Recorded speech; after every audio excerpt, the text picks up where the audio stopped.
साथियों जय भीम। और साथियों आज की जो पंक्तियां हैं वो ईवीएम पर हैं, यानी ईवीएम के जरिए देश को कैसे लूटा जा रहा है, कैसे मूर्ख बनाया जा रहा है। उससे पहले मेरी एक विनती है आपसे, जो मैं आपसे यानी कविता से पहले मैं कुछ आपको बताना चाहूँगा। प्लीज़ स्किप न करें, ज़रूर सुने। ये बात देश की 80% आबादी यानी जो गरीब समाज है, शोषित पीड़ित वंचित समाज है, और जो देश में 80% आदमी चाहता है कि मेरा देश महान है और रहे भी। तो उसी पर मैं अपनी बात लेकर आता हूं कि साथियों आप सब देख रहे होंगे, ये एक झाड़ू है, झाड़ू। इससे हम यानी वजन उठा सकते हैं और सकेर भी सकते हैं। और साथियों काश इसमें से हम इसको निकाल लें और इससे सकेरने की कोशिश करें, तो क्या हम कूड़ा सकेर सकते हैं? नहीं, हरगिज नहीं सकेर सकते। तो साथियों जैसे ये एक झाड़ू है, ऐसे ही एक बहुजन समाज है जिसको बाबा साहब अम्बेडकर जी ने अपने खून पसीने की मेहनत से सींचा, और यानी अपने बच्चों का भी बलिदान देकर साथियों उन्होंने हमारे लिए दिन रात एक कर दिया। यानी वो कभी समय से नहीं सोते, समय से कभी खाना नहीं खाते, समय से कभी नहाते भी नहीं, क्योंकि उनको जो फिक्र लगी थी इस 80% समाज की लगी थी जो हमेशा से पिछड़ा था, जिसको पशुओं की दर्जा दिया जाता था। तो साथियों बाबा साहब ने उस समय पढ़ लिख कर और इतनी सारी डिग्रियां उन्होंने हासिल की कि साथियों आज तक किसी ने नहीं की हैं। और उन्होंने वो काम किया, यानी जिन लोगों को पशु समझा जाता था, जिनको इंसान नहीं समझा जाता था, जिन बहन बेटियों को इज्जत नहीं दी जाती थी, उनको हक अधिकार नहीं दिए जाते थे, उनके लिए बाबा साहब ने अपनी सारी ज़िंदगी लगा दी। और सारी ज़िंदगी लगाने के बाद फिर साहब उनको पार्लियामेंट में जाने का मौका भी हमारे ओबीसी समाज ने नहीं दिया, जो हिंदुओं में ही आता है, जिसके लिए बाबा साहब लड़ रहे थे। उन्होंने उनको मौका नहीं दिया, कोई बात नहीं। फिर बाबा साहब ने चुनाव लड़ा कलकत्ता से, तो वहाँ मुस्लिमों ने साथ दिया, तो बाबा साहब पार्लियामेंट पहुँच गए। और परेशानियाँ तो साथियों होने को आई, अगर मैं बताऊँ तो वीडियो काफ़ी लंबा हो जाएगा, इसलिए मैं थोड़ा शॉर्ट में बात रखना चाहता हूँ। तो इसको, ये झाड़ू जो है साथियों, इसको बाबा साहब ने बहुजन समाज का दर्जा दिया, क्योंकि इसमें अनेकों सीखे हैं। ऐसे ही बहुजन समाज में साथियों बहुत सारी जातियां हैं जिनको 80% कहा जाता है। तो साथियों आज वो झाड़ू यानी बिखर गई है, ये झाड़ू इधर उधर हो गई है, इसकी एक सीख इधर चली गई है, एक इधर चली गई है, एक वहां गिर गई है, एक इधर गिर गई। इसीलिए साथियों आज इस बहुजन समाज का जो शोषण हो रहा है वो काफी बड़े पैमाने पर हो रहा है। और मैं पंक्तियों के माध्यम से अब सुनाना चाहूंगा कि साथियों घोटाला कर ईवीएम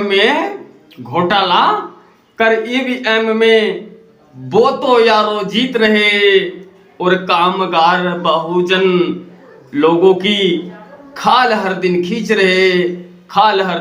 रहे, और घोटाला कर ईवीएम में वो तो यारो जीत रहे। कि साथियों बहुत सारी ऐसी जगह हैं जहां देखने को मिला कि बसपा का जहां कैंडिडेट खड़ा होता है वहां उसको उसका ही वोट नहीं मिलता, उसके परिवार का नहीं मिलता, उसको उस गांव से एक वोट भी नहीं मिलता, और उसको वहाँ बीजेपी के वोट मिलते हैं, जहाँ बीजेपी का पता भी नहीं होता वहाँ बीजेपी के वोट पड़ जाते हैं। तो साथियों इसीलिए तो ईवीएम में शक महसूस हुआ, और ईवीएम के लिए आज जो देश सहयोग कर रहा है वो बहुत अच्छी बात है साथियों, और सहयोग करना चाहिए। हमको भी अपना सहयोग करना चाहिए, हमें भी ईवीएम का विरोध करना चाहिए। क्योंकि साथियों अगली पंक्ति में जो मैं आपको बताने वाला हूँ उसको जरूर सुने कि नफरत निंदा ईर्ष्या से वो खेत को यारो सींच रहे, ईवीएम कर घोटाले में वो तो यारो जीत रहे। कि साथियों नफरत निंदा ईर्ष्या से वो खेत को सींच रहे, यानी हमारा जो ये भारत है इसको हम खेत मान लेते हैं, यानी ये बहुत बड़ा खेत है, इसमें कई प्रकार के फूल खुले हैं, जैसे गुलाब है या कमल है या गुड़हल है, ऐसे ही मान लो इसमें कई प्रकार के फूल खिले हैं जिनको हम हिंदू मुस्लिम सिख ईसाई कहते हैं, जाट गुजर तगा बामन चूड़ा चमार नाई देली धोबी कहते हैं। साथियों ये एक खेत है जिसको ये नफरत की खेती से सींच रहे हैं, हिंदू मुसलमान कर रहे हैं, चमार ठाकुर कर रहे हैं, यानी ऊंच नीच कर रहे हैं, भेदभाव कर रहे हैं। जैसे हमें राम लला की जो झांकी निकली उसमें देखने को मिला कि नफरत निंदा ईर्ष्या से वो खेत को यारो सींच रहे, और एक एक कर गला सभी का, वो तो यारो भीच रहे। ईवीएम में कर घोटाला, वो तो यारो जीत रहे। कि एक कर गला सभी का, कि साथियों जैसे आपने सुना होगा कि काले कानून आए थे तो वो किसानों के लिए आए थे, उसके बाद साथियों कानून आ गए ड्राइवरों के लिए, तो साथियों ड्राइवरों ने भी काफी ऑब्जेक्शन था, क्योंकि इस देश में रहने वाले हम ही तो लोग हैं, हमारे तो शोषण हो रहा है। ड्राइवर हैं, किसान हैं, मजदूर हैं, नौकरी पेशा लोग हैं, सरकारी कर्मचारी हैं, किसी प्रकार के वो हैं, तो हम ही इस देश के निवासी, यानी इस देश के लोगों को लूटा जा रहा है नफरत की खेती करके। कि एक कर गला सभी का, वो तो यारो भीच रहे। और घोटाला कर ईवीएम में, वो तो यारो जीत रहे। साथियों हमें जागरूक होना होगा कि अब हमारे साथ क्या क्या हो रहा है इस सरकार में, और बसपा सरकार में हमको कितना मान सम्मान मिला। बसपा साथियों मैं कहता हूं सभी की सरकार है, सर्वजन की सरकार है, बहन जी ने कभी कोई पक्षपात नहीं किया है।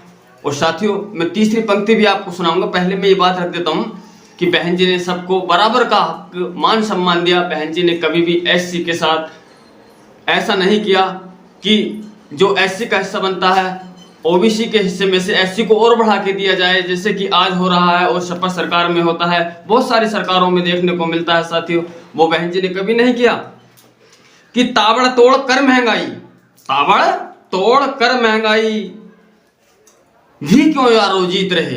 यानी ताबड़तोड़ इतनी विकट महंगाई होने के बाद भी वो क्यों जीत रहे हैं। उन्होंने ऐसा काम तो किया ही नहीं है जो फिर से वो सत्ता बना ले।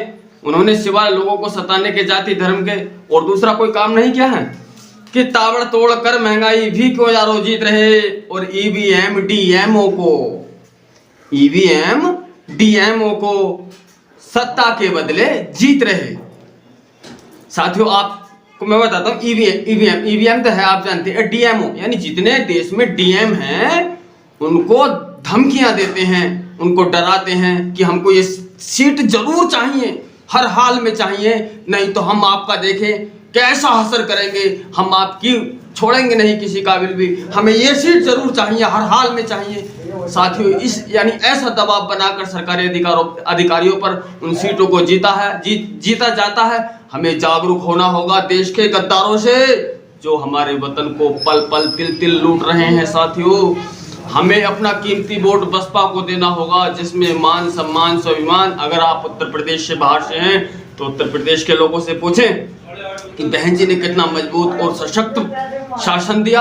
और साथियों ईवीएम की वजह से ही हमारा उत्तर प्रदेश हार जाते हैं, हम लोग बार बार पछताते हैं। हम सोचते हैं कि क्या पता बीजेपी सरकार राशन दे रही है इसकी वजह से जीत रही हो। अगर लोगों से पता करा जाता है तो वो कहते हैं यार हमने तो उनको वोट नहीं दिया, हमने तो अपना वोट हाथी पर गिरा, फिर भी ये जीत रहे हैं। इसीलिए तो साथियों ईवीएम से ये जीत रहे हैं, यानी देश को नाक में इन्होंने नकेल डाली है, इनको भजाना होगा, ईवीएम हटाना होगा। उसमें हम सब बढ़ चढ़ के सहयोग करें। चलते हैं जय। वीडियो को लाइक करें साथियों, अगर वीडियो पसंद आया तो कमेंट जरूर करें। और हाँ आपने हमारे चैनल को अभी सब्सक्राइब नहीं किया है तो बिल्कुल अभी सब्सक्राइब करें, ताकि आगे भी आप देश हित में जनहित में ऐसी कविताएं सुनते रहें और जागरूक होते रहें। चलते हैं जय भीम।